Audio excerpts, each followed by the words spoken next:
يا اهلا وسهلا بيكم في محشي فود، والنهارده عندنا اقوى طبق كشري في مصر. الجزء الثاني. الجزء الاول في مطاعم عجبتنا جدا، كان اهمهم كشري التحرير وسيد حنفي. الجزء الثاني جبنا فيه مطعم من المطاعم عشان نفتكرها، واغلب الظن هيكون في جزء ثالث بعد كده. الجزء الاخير هيكون مقارنه التوب من التوب. بلا اي كلام كتير، طبق الكشري الرخيص اللي انت لما تكون مزنوق وخلاص مرتبك اخر الشهر مش جايب بتجيبه، فاحنا مرتبنا اخر الشهر مش جايبه جبناهم عادي جدا. وخلينا نبدا على طول في احسن كشري في مصر الجزء الثاني.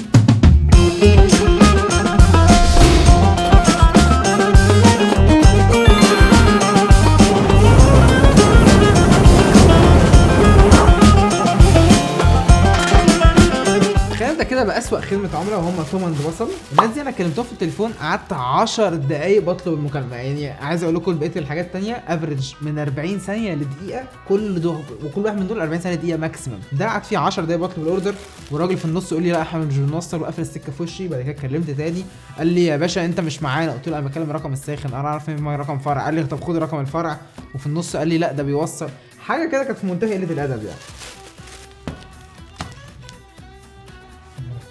كل المطاعم اللي انا طلبتها دي طلبت حجم ال 20 جنيه منهم، في احجام ما كانش عندهم 20 فطلبت حجم ال 21، ولكن كلهم في نفس رينج السعر. طبعا كل مطعم من دول طلبت معاه دقه زياده. في مطاعم جابت الاوردر صح، في مطاعم ما جابتليش الدقه الزياده. فخلينا نشوف ايه المطاعم اللي جابت وايه المطاعم اللي جابت.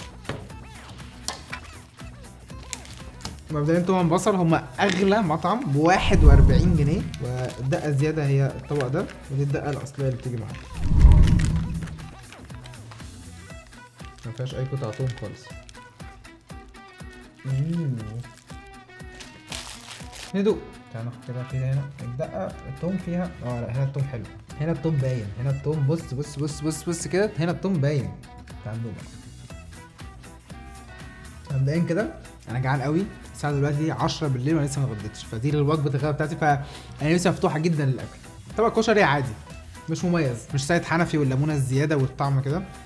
طبق حلو هنحطه على جنب ونقارنه مع بقية الحاجات. النوع اللي بعده هو كشري هند.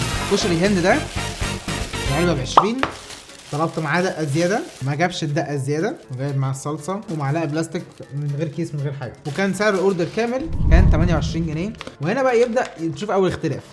بصوا يا جماعه الاثنين دول ب 20، ده ب 20 وده ب 20، بس المطعم يختلف، فهنا كميه مختلفه تماما. بس حاجه ده هو ما حطش دقه زياده الصراحه، عشان ده اوردر بالنسبه لي اساسي قوي.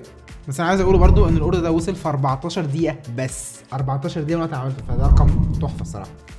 هنا التوم كتير قوي، كيس مليان توم. الاكل سخن مولع، الصلصه مولعه. يلا بينا ندوق.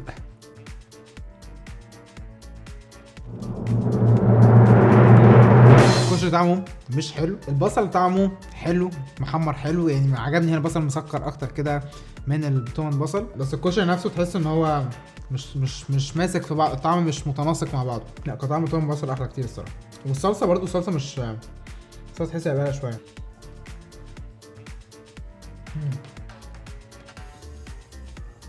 لا توم البصل احلى كتير كتير كتير الصراحه. هند الصراحه اقل من توقعاتي، بس حجم كبير بس طعم لا. اللي بعده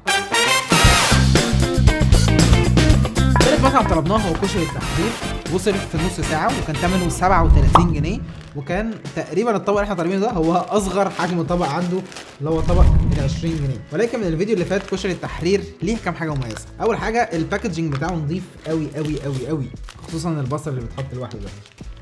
احنا طلبنا كيس دقة زيادة، نجيب كيس الدقة الزيادة، شطة، معلقة متغلفة ومنديل، وطبق الكشري نفسه. ده كريم اللي بيطلب دقه زياده بيجيله كيسين دقه زياده، حاجه كويسه الصراحه. طب كده نفتح بقى طبق متنظم كده. نبدا بالبصل،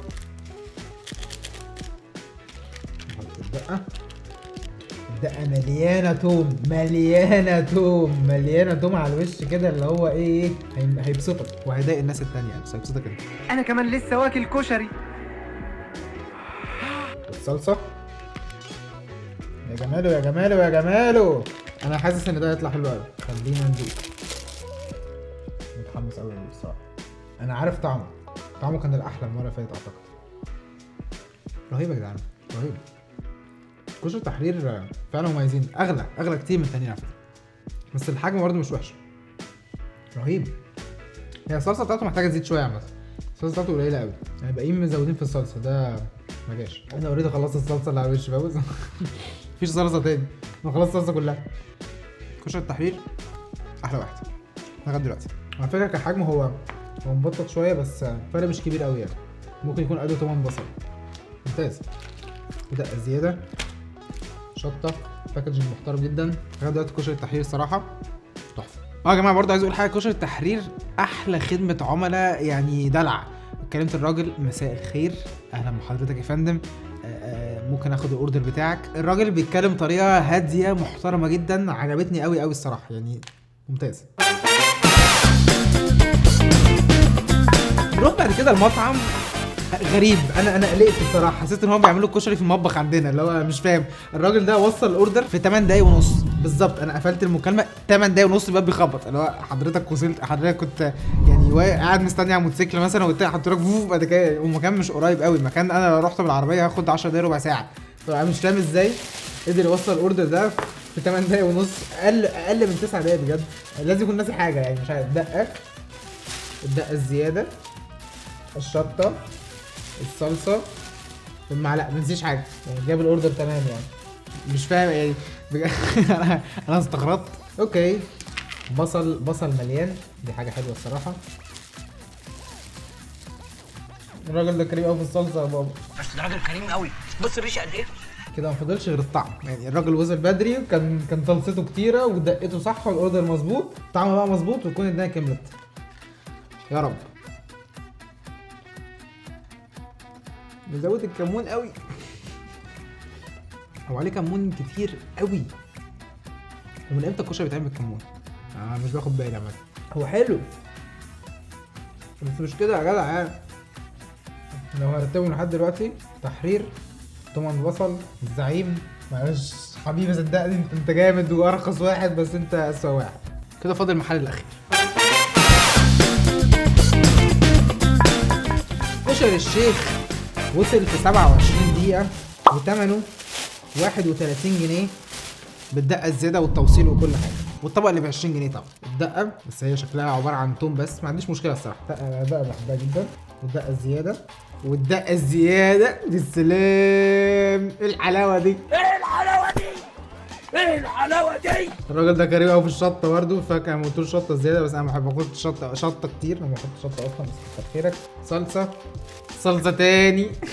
الراجل ده كريم قوي. معلقة حمراء صغيرة قوي، مش عارف دي معلقة شاي تقريبا. والطبق يعني اعتقد كبير يعني، تقريبا هو اكبر طبق فيهم يعني. لا الراجل ده كريم قوي قوي قوي قوي في الحاجات اللي على جنب. الشيخ عامة معروف اسم كبير يعني، وانا بسأل التيم كده يا جماعة الشيخ فاهم على طول يعني. فخلينا كده نحط دقة كشري التحرير. لا نحطها كشري التحرير دي.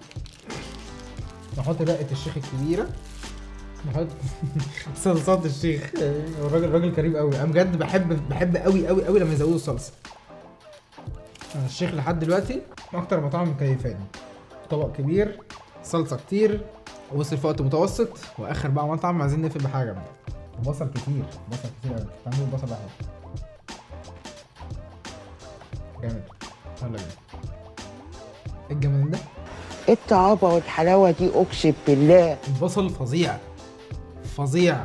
هي منافسة في الطعم واضحة جدا جدا الصراحة. تحرير تومن ده بصل الشيخ، بس الشيخ حاسه اون توب. خلينا نجرب كده اخر مرة.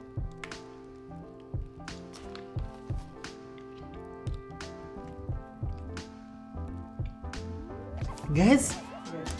طيب احلى صلصة فيهم كلهم تومن ده بصل. الصلصة بتاعته طعمها يهبل يعني، تحسها ناعمة كده نازلة على الكشري مدي يعني، متغلغلة. طعمها فظيع. بحسها برضو اللي هي اكتر صلصة يعني طازة فيهم كلهم. اطعم مكونات موجودة في طبق الشيخ. البصل خرافة، الحمص جميل. فكرة ان هو مقسمهم لك في الطبق، مش حاططهم كلهم في حتة واحدة، تخليك انت عايز تستطعم كل حاجة لوحدها كده، تعمل دماغ.